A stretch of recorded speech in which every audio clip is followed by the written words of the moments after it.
everyone, and welcome to another video. Well, I hope you're as excited as I am because this is the official start of our AE501 journey. Over the course of the next 10 weeks, we're going to explore and familiarize ourselves with various analytical and numerical tools and concepts that are used for engineering and scientific applications. Given that this is the first week of the class, I just want to make sure we're all on the same page in terms of logistics and formatting. So the video you're watching right now is what I refer to as our quote-unquote roadmap discussion. We're going to have one of these at the start of every week, and the purpose of this discussion is to outline the topics and concepts that we'll be covering this week. I also want to take this time to walk through the homework so you'll know what to look out for when you're watching the lectures. So with that being said, let's jump into the week 1 material. Alright, so here it is. This is what we're doing for the first week. So we're going to take a little bit of a slower / gentler / abstract introduction in the sense that we're going to start off with one of the concepts that I think we're going to see over and over the next 10 weeks, and that's the idea of matrices, linear algebra, things like eigenvalues and eigenvectors, things like that. So what we're going to do here is, this is the roadmap of where we're going, and I admit, week 1 is a little bit non-standard in the sense that there are a sprinkling of mandatory as well as optional videos. Again, we're just trying to get everyone up to speed, so some of these you might already be familiar with, and if so, feel free to skip some of this content. So, what we're looking at right now is this module, or this video first. In fact, this is the video you're watching right now, so that's a given. You already are watching this right now. And then I'd like to dive into some of the technical content with this Linear Algebra 01 module. So this is what we're going to look at, and this is looking at introduction to matrices. So again, this is pretty simple. I'm not going to spend too much time discussing it. It's just, what is a matrix? What is a vector? How do you do some classic normal operations on them, like transpose, inverse, things like that. Again, this is hopefully a refresher to most people. Now, this is the sort of abstract, mathematical, analytical idea of matrices, but a lot of the times in this class, what we're going to be doing is we're going to be using actual computer tools to manipulate or perform some of these operations instead of having to do them by hand. So this video here is going to get us ready for matrices, get us refreshed on what they are, but then I want to also be able to make sure that everyone is comfortable with various computer tools, like either using MATLAB or Mathematica to manipulate matrices. So again, I think most people have probably seen MATLAB before in their undergraduate, so if you're comfortable with MATLAB, again, feel free to skip this video. Mathematica is a little bit less widely known and used, but I think it's very powerful. And you're going to see me using Mathematica over and over during this class to do a lot of analytical manipulation. So Mathematica is a great symbolic manipulator. So this is a good video to watch if you want to see how to use Mathematica to manipulate symbolic matrices. Basically, these are matrices or expressions where you don't have numeric values for some of these entries. So that's what Mathematica is good at. So again, these two videos will hopefully show you how to manipulate matrices in Mathematica. So by the time we're done with these, hopefully everyone is back up to speed on not just the mathematical concept of a matrix, but also how to get some computer tools to manipulate them as well. Okay, so once we're comfortable with just what is a matrix and some very simple operations, let's talk about some more complicated and useful operations you can do on matrices. So this is the idea of elementary row operations, and that's going to allow us to get to things like row echelon form and reduced row echelon form. These are concepts that are going to be helpful down the road, and again, this is probably something that was mandatory in your undergraduate. Probably in your sophomore or junior year, there was probably a linear algebra class that you had to take, and we are assuming that everyone is familiar with these concepts. So feel free, again, if you know what row reduced echelon format is and you know how to perform elementary row operations on matrices, feel free to skip this. But if you'd like a refresher, here's a quick video to get everyone back on the same page. The reason we need all of these operations, like being able to put things into row echelon form or reduced row echelon form, is that it's going to help us be able to compute the column and the row space, sometimes also referred to as like the range of a matrix. And that's going to allow us to understand things like, is a matrix linearly independent? Is it invertible? What's the rank of a matrix? Etc., etc. So this video here, I would like everyone to make sure that they're comfortable with. And again, this is going to build on some of the concepts we saw back in the Linear Algebra 1 and the Linear Algebra 2 discussions. And then the last sort of mandatory video for this week is the idea of eigenvalues and eigenvectors. So again, a lot of this preamble and build-up is just to get us to be able to compute eigenvalues and eigenvectors because, like I said earlier, we are going to see some of these concepts pop up over and over and over again.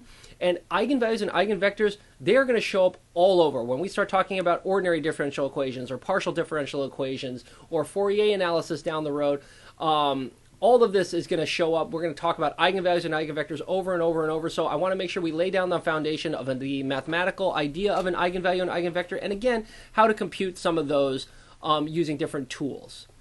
Okay, so as you can see, it's linear algebra 1 and linear algebra 3 and 4 are sort of the only things that I think might be newer material that I want to make sure everyone's on the same page with.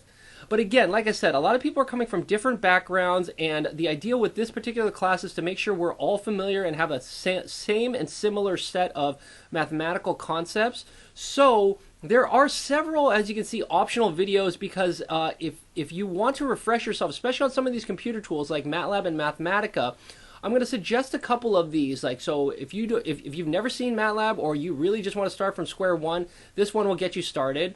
We're also going to have to do a lot of plotting.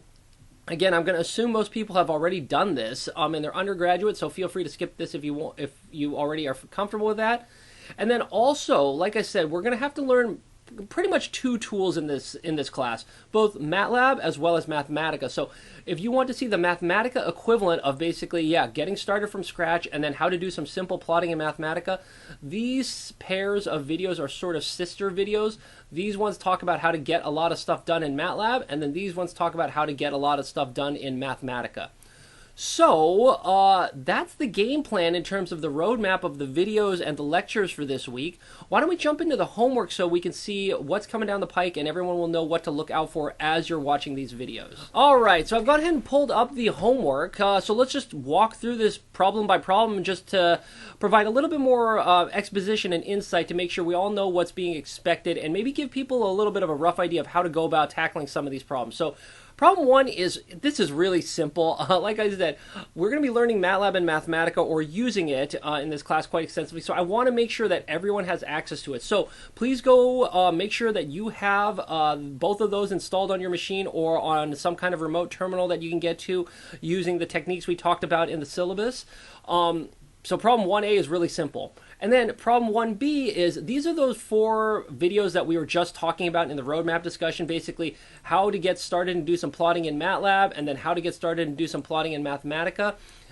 Again, I'm just putting them right here, making sure that everyone sees that this is sort of an expectation that everyone is going to be somewhat familiar and comfortable in these two languages as we move forward. So I want to give everyone the opportunity to get the training here if they need it. So again, feel free to go to this website, right? This is the same website that I was pointing out in the syllabus, where we've got a collection of all of the different videos, and you should be able to find all these modules appropriately right here and get their URLs to get to those resources. Okay, so problem 1 is just really making sure we are all ready to rock with MATLAB and Mathematica for some basic, simple mathematical and scientific computing. Okay, so then let's talk about maybe using some of that knowledge here. So problem 2 is, I pulled this out of the textbook. If you don't have your textbook yet, I just kind of recopied some of this here so you can do the problem. But this is really, really simple. I'm just going to give you a whole bunch of matrices, give you a whole bunch of vectors, and then just go ahead and do a bunch of operations on them. So this is, don't overthink this. This is really just making sure you're comfortable either doing this by hand, or what I would really encourage is to do this with one of these tools. Do it either in MATLAB or Mathematica. Just make sure you can get the computer tool to do all of these different manipulations. Or if something doesn't seem to make sense and you can't do this, just explain why you can't actually do these manipulations. So again, problem 2, this is, don't think too hard about this at all. It really is as easy as it seems. Okay. Problem 3 then is we're going to dig in a little bit more. So I'm going to give you this matrix A. In fact, I think we're going to use this a couple of times over the next several problems. So here's some matrix. Go ahead and compute what the row space and the column space are. That's what part A and part B is. So basically what you're getting out of part A is you should be getting a list of vectors which describe the row space. Part B is you should also get out a list of vectors which describe the column space. And again, I will just flash up. I think that will make a lot of sense once you watch this video, right? I go through a couple of examples in this video about how to get the row and the column space. And then in the homework, I just want you to do this yourself. Okay, now part C is where this gets a little bit interesting. So what I'd like you to do is basically write a MATLAB script to help us visualize or understand what do these row or column spaces actually look like. So like I said, part A, you are going to get a list of vectors which describe the row space, okay? What I'm asking for is, let's talk about this. So the first thing I would do in this script is I would almost just plot out these two vectors that you get in part A. Okay, so in fact, let me see. Let me run my script in the background, and I'll show you what I did. Okay, and I'm not going to show you the code because I would like you to write the code yourself.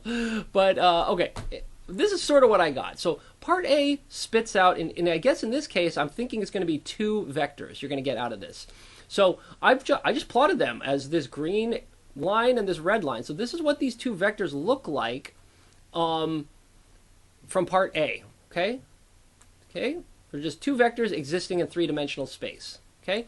Now, what I want you to do here is now, okay, can you randomly combine those two vectors and plot them? So in other words, what I mean is take the red vector, multiply it by some random number, add it to the green vector multiplied by some random number, right? We're going to basically create a whole bunch of, we're going to create a linear combination of the red and the green vector.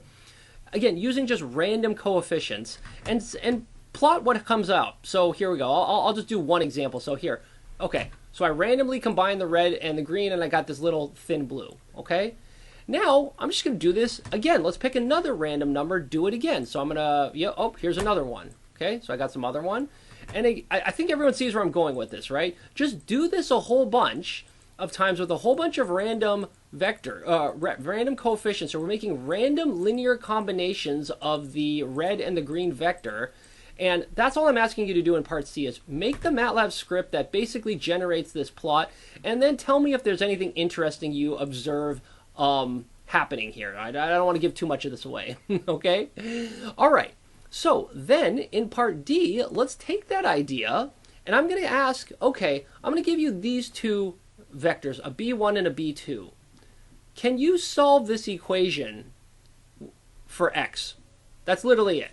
Okay, and if you can't, explain why you can't do it. And I think this will make sense in light of, you know, I'm a very graphical person. I think by the time you make this graphic, this part D is going to make a lot more sense, okay? So all I'm asking for in part D is, given this equation, B equals X times A, if I tell you what B is, and A is the matrix we looked at up here, can you find X? That's all I'm asking for, okay? Okay, great. And then part E and F are very, very similar to parts C and D, but instead of looking at the row space, we're looking at the column space, okay? So again, hopefully you'll be able to just reuse your script, just modify it a little bit here, and do it again. Okay, so that's problem 3. You're going to be writing a little bit of MATLAB code. There's probably a for loop or two involved in this, and this should be fun. All right, let's keep trucking. Okay, problem 3 is a little bit interesting, or excuse me, problem 4. We're going to start looking at eigenvalues and eigenvectors. So again, I'm going to give you some matrix A. Okay, all right. And go ahead and find the characteristic polynomial, and then go ahead and find the eigenvalues using the characteristic polynomial. Okay, so this is do this by hand. Oh, actually, I did say this, right? Do this by hand. Okay, write it out on a piece of paper or something like that. But then once you've computed this by hand, I want you to check your solution using a couple of different ways to do this. You either use Mathematica has a solve function, Mathematica has a roots function, Mathematica has an eigenvalues function, MATLAB has a function called eig, E-I-G, and again, all of these are kind of pretty much doing the same thing. You can get the same results out of any of these. I just want to make sure that we are comfortable making the tool do what we want it to. So I want to see, can you get the same answer using the tool as you get by hand? Okay. Okay. Then we're going to look at, okay, not just eigenvalues, but can I also get eigenvectors as well? And again, same thing. Do this by hand and then check your hand solution against a couple of these MATLAB and Mathematica functions. Okay? And again, I think this will make a lot more sense when you look at the video here, because again, I will go over a couple of examples using the tools, as well as talk about a couple of pitfalls and things you got to watch out for when you're using the tools to compute eigenvectors and eigenvalues. So again, please don't skip this. Make sure that we go through this, because we're going to see this again and again, and I want to make sure we don't fall into the same problem over and over. And these computer tools definitely have some nuances to them that you might need to pay attention to. Okay, great. So that's part C. Part D is then, okay, what if we want to make a new matrix B? By taking the matrix A that we started with, and let's just raise it to some matrix power. You know, matrix power of 2, matrix power of 3, etc., etc., etc. Okay? And then same thing. What if I want to instead take the matrix A, and I'm just going to multiply it by some scalar to create a new matrix B? And then lastly, what if I want to do this with a little bit more complicated operation, where I'm going to take the matrix A, and I'm going to add some multiple of the identity matrix to it to create my matrix B, the new one. So what I'd like to examine now is, okay, if we are only looking at, let's just consider this matrix A here that we're given. You don't have to solve this for a generic or prove this for a generic case. That's what I'm trying to note with right here. I'm just saying use this numerical values here and just do these calculations, okay? Now, if you do that, you can easily calculate the new matrix B. But what's interesting is, can you now go ahead and find the eigenvalues and eigenvectors of matrix B, but only use information about the eigenvalues and eigenvectors from A? So what I mean by that here is, again, the goal for part E is to find eigenvalues and eigenvectors of B, but do not do something like, maybe let me just sketch this down here. So I'll just maybe say, do not do something like in MATLAB eig_B, right? Because sure, you could directly calculate the eigenvalues of B if you just use the matrix B, but I would like to see if there's a relationship between eigenvalues of A and eigenvalues of B, and then can I only use eigenvalue and eigenvector information from A in order to calculate eigenvectors and eigenvalues of B, when we know that B is related to A through these different kind of operations. So again, this is one of these problems where it might be you'll see what's going on once you kind of dive into it. And again, I'm happy to talk about this during office hours or talk with the TA as well. Okay, so that is pretty much homework 1, and that's our roadmap for week 1. So I hope it makes sense. If not, please email me, or we will chat at office hours next. Otherwise, I think I better just let everyone get back to it, and we'll go from there. All right, thanks everyone. Bye.